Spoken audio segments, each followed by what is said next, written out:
Happiest mind technology का आज listing हुआ। 166 के इशू प्राइस पर कंपनी 350 से ऊपर के रेट पर लिस्ट हुई। कंपनी ने काफ़ी अच्छा लिस्टिंग गेन दिया। तो आइए अब हम जानते हैं कि आगे इस कंपनी में हमें क्या करना चाहिए। तो पहले कंपनी के बारे में जान लेते हैं। कंपनी आईटी सेक्टर की कंपनी है और इसका मेन बिजनेस डिजिटल बिजनेस है, जिसमें ये artificial intelligence, digital process automation, internet of things जैसी चीज़ों पर काम करती है। तो कंपनी का बिजनेस सेगमेंट अच्छा है। इस पर्टिकुलर सेगमेंट में फ्यूचर में ग्रोथ भी काफ़ी अच्छा दिखता है।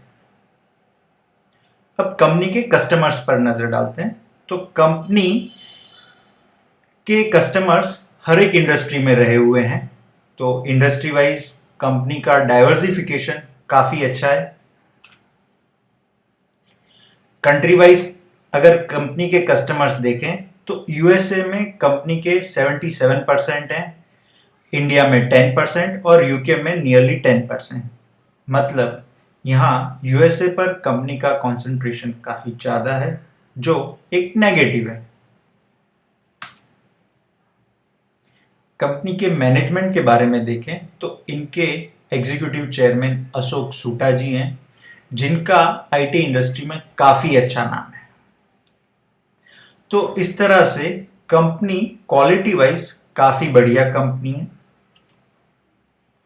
अब ये जो आईपीओ कंपनी ने लाया, वो आईपीओ ऑफर फॉर सेल और फ्रेश इशू दोनों थे। ऑफर फॉर सेल में कंपनी ने एग्जिस्टिंग इन्वेस्टर्स को एग्जिट प्रोवाइड किया और 110 करोड़ का फ्रेश इशू लाया। इन 110 करोड़ का यूज कंपनी वर्किंग कैपिटल के लिए करने वाली है। तो इससे कंपनी को कोई ग्रोथ या उसमें बेनिफिट नहीं मिलेगा।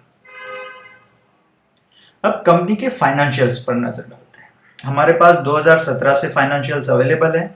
2017 में कंपनी का सेल्स 446 करोड़ था, जो आज की डेट में 2020 में बढ़कर 714 करोड़ हो गया। तो जो सेल्स ग्रोथ है वो 17% सीएजीआर से है। कंपनी का प्रॉफिट देखें तो 2017 में महज 4 करोड़ था, जो 2020 में बढ़कर 61 करोड़ हो गया। तो प्रॉफिट ग्रोथ 143% है। तो यहाँ पे प्रॉफिट में इतना आश्चर्यजनक ग्रोथ किस तरह से हुआ, तो उसके लिए हमें देखना होगा मार्जिन। 2017 में कंपनी का मार्जिन केवल 1% था, जो 2020 में बढ़कर 8.5% हो गया।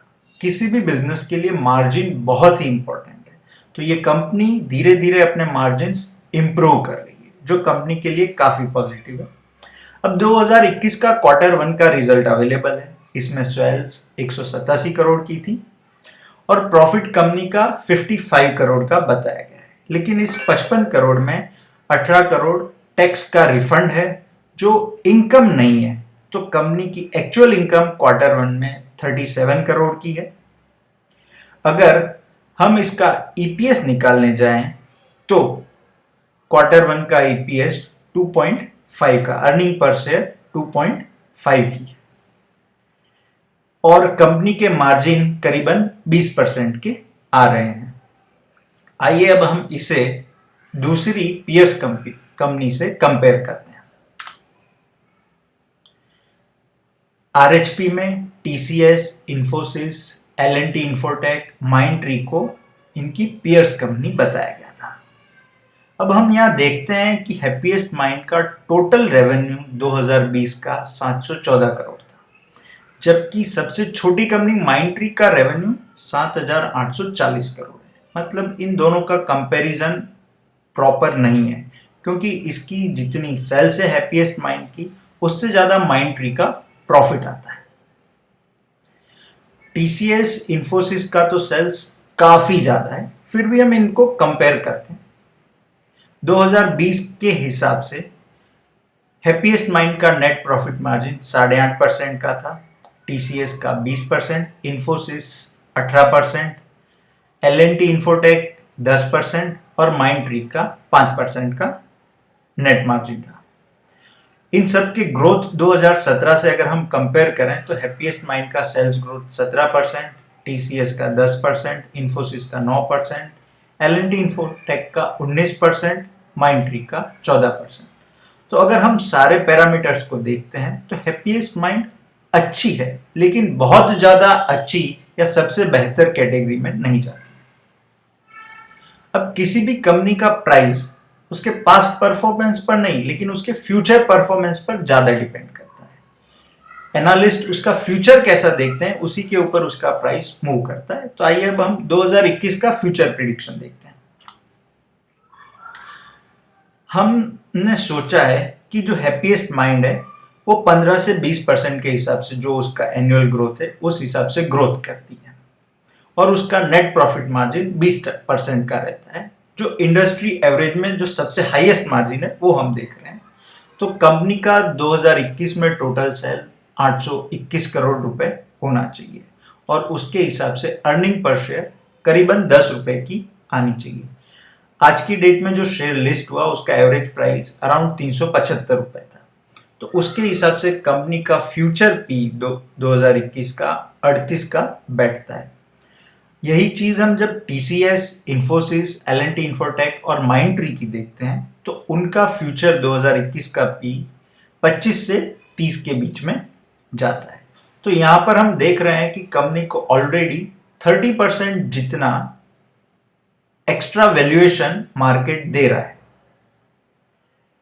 अगर हम हैप्पीएस्ट माइंड की बात करें तो इसका ग्रोथ एक्स्ट्राऑर्डिनरी नहीं है। काफी कंपनियां हैं जो इसके नियर अबाउट ग्रोथ करती हैं। इसका मार्जिन भी एक्स्ट्राऑर्डिनरी नहीं है, क्योंकि दूसरी काफी कंपनियां हैं जो इसके नियर अबाउट या उसके जितना मार्जिन जनरेट कर रही हैं। फिर भी मार्केट इसको 30% का एक्स्ट्रा वैल्यूएशन दे रहा है। तो उसका रीजन क्या है? इसका रीजन है कंपनी ग्रोथ प्लस मार्जिन दोनों प्रोवाइड कर रही है, लेकिन ये एक्स्ट्रा प्रीमियम कंपनी को कब तक मिलता रहेगा? जब तक कंपनी 20% प्लस का मार्जिन मेंटेन कर पाती है और 20% प्लस का ग्रोथ मेंटेन कर पाती है।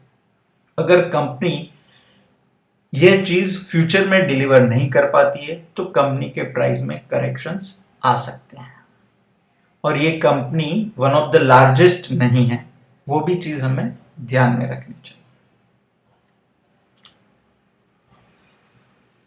तो इसके ऊपर से हमारा ये मानना है कि लॉन्ग टर्म के लिए इस कंपनी में इस पर्टिकुलर रेट 375 पर इन्वेस्ट करना योग्य नहीं है।